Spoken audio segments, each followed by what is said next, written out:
When it comes to goal setting, and more importantly, to goal getting, it's not so much about what the goal is, but rather if this goal meets a certain set of criteria that will make the chances of you achieving that goal that much higher. So, whether you've already set your goals for the year or you're about to start setting them, this video will be very helpful for you. In the next few minutes, I'm going to share with you 4 powerful science-backed questions that you can ask yourself as you're setting your goals or as you're reviewing your goals to make sure that you can knock these goals out of the water. So let's discuss. Hi, I'm Muna from Inside Out with Muna, where I help you build and grow your online business and your personal brand. If we haven't met yet, or if this is your first time here, make sure you subscribe and like to get notified every week when I release a new video. Now, if you're here, then you're likely an entrepreneur, a business owner, or a coach, or one in the making, and you understand and know the power of goal setting. And you also know that there are certain people in your life who seem to achieve every single goal that they set for themselves, while there are others who keep setting goals and not achieving them. Maybe you can look at your own life too. You have set goals in the past that you have achieved, and you've also set goals in the past that you haven't achieved. So, what happened there? Why are some goals easier to reach than others? My belief is it's because some goals are designed better than others. Some goals meet a certain criteria that really increase the chances of achieving this goal versus other goals that are almost impossible to achieve, or the way that they're designed doesn't help you reach them. Now let's start with the first question that you need to ask yourself after you've set a goal. The question is this goal results oriented or action oriented?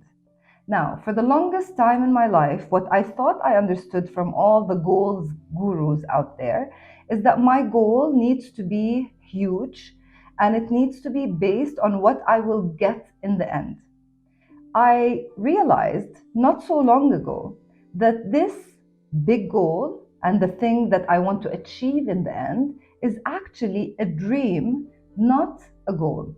So, for example, if what I want to achieve is increasing my audience, maybe I want to get to 30,000 followers on one of the platforms, let's say. So, I used to set my goal as that. And then I would be surprised at the end of the month, at the end of the quarter, at the end of the year when I haven't met this goal. What I realized is this goal was a dream. It was what I wanted to get in the end, and we all have these dreams. And I'm all for dreaming big and thinking big. But the goal needs to be something that is action oriented.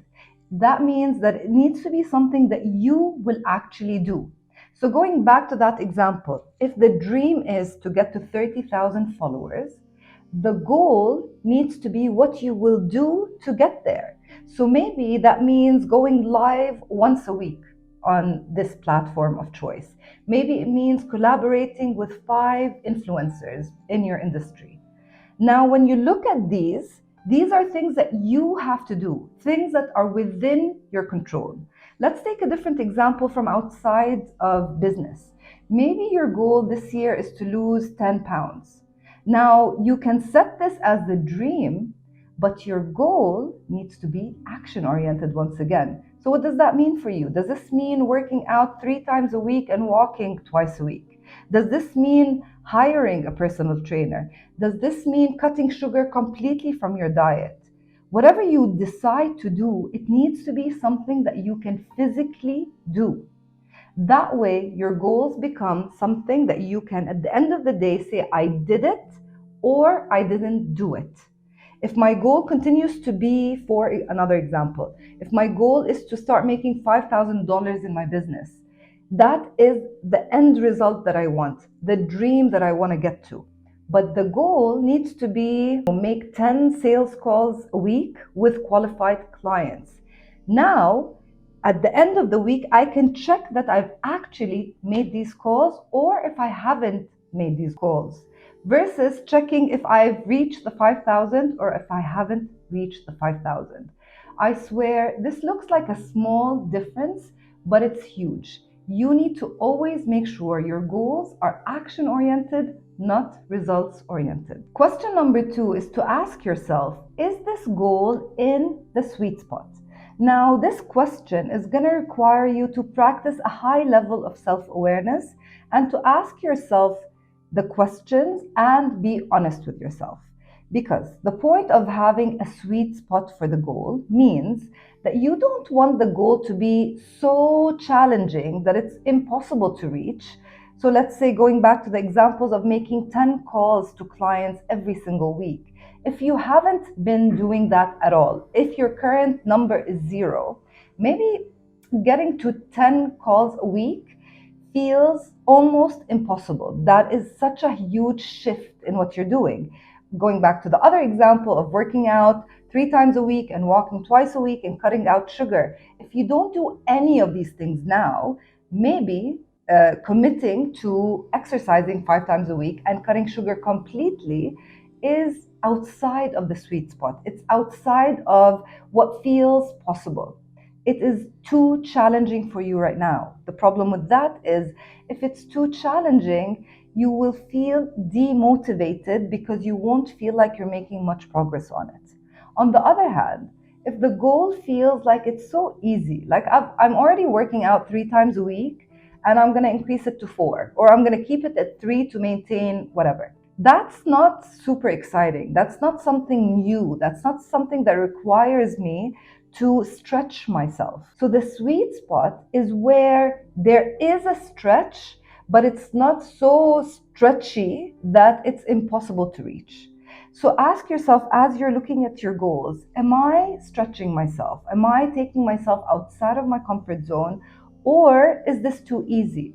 And whether you find yourself at either end of the spectrum, come back and find a place in the middle where it's challenging enough, but not too challenging that you can't do it. Question number 3, and probably my favorite. The question is, what does this goal want from me? You see, every goal you have and every goal you want wants something from you in return. If you want to achieve something you've never achieved before, you need to do things that you've never done before. It's common sense. And every single dream and goal and result that you haven't gotten in your life before is going to require something from you.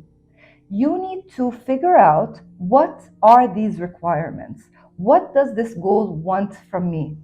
What does it require from me? Write those things down and then commit to actually taking these actions to achieve that big goal and that big dream. You have to realize that it's impossible for you to get to a new level of success, to start making more money, to start attracting more people, to get more clients, if you continue to do what you've always done. Because what you've always done has gotten you to this point in your life. And now, if you want to go to the next level, there are next level activities that you need to be doing. You need to clarify what those activities are and then set those as your goals. Question number 4 is not so much a question as it is a theory that I got from an amazing book called The 12-Week Year. And it's to set all of your goals in 12-week cycles, so 90-day cycles. The authors of this book tell us that you can pretend like your whole year is just these 12 weeks. And I started doing that last year and I saw amazing results. Why? Because when your goal, if it's January right now and your goal is to achieve something by December, how far is that? It's so easy to lose sight of the goal when it's so far away from you. Versus if this goal is due, or you have to do it by next week, you have to achieve this big result by next week, you'll also feel so pressured and stressed in wanting to achieve this goal. So what they teach us in this book is that the 12 weeks is actually, again, another sweet spot where it's not so far in advance that you lose sight of it. And at the same time, it's not tomorrow that you're so stressed and you can't get anything done.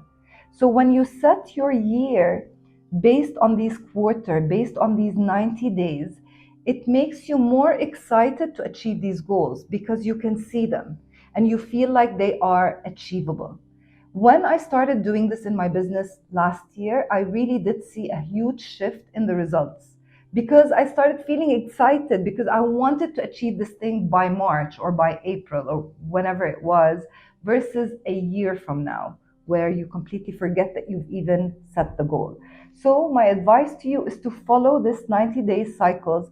Now that doesn't mean you don't get to, if you want to set a goal for the full year, of course you can do that, but then make sure you break them down into quarters and into 90-day cycles. Makes a huge difference in all of the goals that you want to set, maybe not only for your business.